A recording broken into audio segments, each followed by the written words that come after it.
Facts Verse presents. John Mayer has opened up about the terrifying threats he received from an obsessed stalker. John Mayer is a superstar. He was born in October of 1977 in Bridgeport, Connecticut, and he released his first album in 2001. The album was called Room for Squares, and his song Your Body is a Wonderland won him a Grammy for the Best Male Pop Vocal Performance in 2003. He admits that his success came very quickly, and while accepting the award he said, "This is very, very fast, and I promise to catch up." After the success of his first album, John's success continued. A year later, he released Heavier Things, and it reached the top spot on the U.S. Billboard 200 chart. His song Daughters earned him his second Grammy Award in 2005. He also won the Best Male Pop Vocal Performance for the second time. Today, he has won 7 Grammy Awards and has been nominated for 12. His concerts always sell out in America and internationally as well. In October of 2019, he left for a tour in England, filling venues in Ireland and the UK. John is a great guitar player just as much as he is a singer. When he saw Back to the Future and Marty McFly playing the guitar, he wanted to learn himself.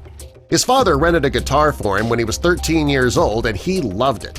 He says that Stevie Ray Vaughan was one of his earliest influences. He also says that B.B. King and Lightnin' Hopkins influenced him. When John was in high school, he wanted to hone his stage performance, so he played in bars while in high school. He played alone and also with a band called Villanova Junction. John says he realized that he could write songs when he was 17 years old. He was hospitalized with cardiac dysrhythmia and he started writing at that time. And it was then the songwriter in him was born. In 1997, John enrolled at the Berklee College of Music. He attended classes for 2 semesters when his college friend Clay Cook talked him into quitting school. The two went to Atlanta, Georgia, and they formed the band Lo-Fi Masters. Lo-Fi Masters started playing at local coffee houses and in clubs. The band didn't last long because John wanted to play more pop-sounding music, so the two split up. John recorded the EP Inside Wants Out, and Clay co-wrote many of the songs. He helped write No Such Thing, which became a hit. In 2001, John signed with Aware Records and had a huge following online. During this time, John had many high-profile romances with famous women including Jessica Simpson, Jennifer Love Hewitt, Jennifer Aniston, Minka Kelly, and Katy Perry. All of his relationships gained a lot of attention from the media. John often said that he didn't get into drugs, clubbing, or anything that would take his attention from making music. In 2006, he did admit that his values had changed as he got older, and he admitted to smoking marijuana. He also made appearances at the hottest clubs in New York City and Los Angeles. He acknowledged that he had to quit drinking after suffering from a 6-day hangover after attending Drake's birthday party. During that time, it was reported that John was dating Taylor Swift, even though the two did not confirm the relationship. The relationship was said to have ended badly, which led Taylor to write the song Dear John. In the end, John wasn't too happy about that song. Gee, I wonder why. Well, one of the darkest times of John's career occurred in 2010. He gave an interview to Playboy magazine, and he was asked if he thought that black women were attracted to him, and he gave a response that revealed his manhood to be a white supremacist. He also used the N-word during the interview. Later, he took to Twitter to apologize, saying it was arrogant of me to think that I could intellectualize a word so emotionally charged. And that same night, he gave a tearful apology on stage to a sold-out Nashville crowd. He admits that he lost his way for a while, but making these major blunders helped him to wake up. And for a couple of years, he stayed out of the spotlight.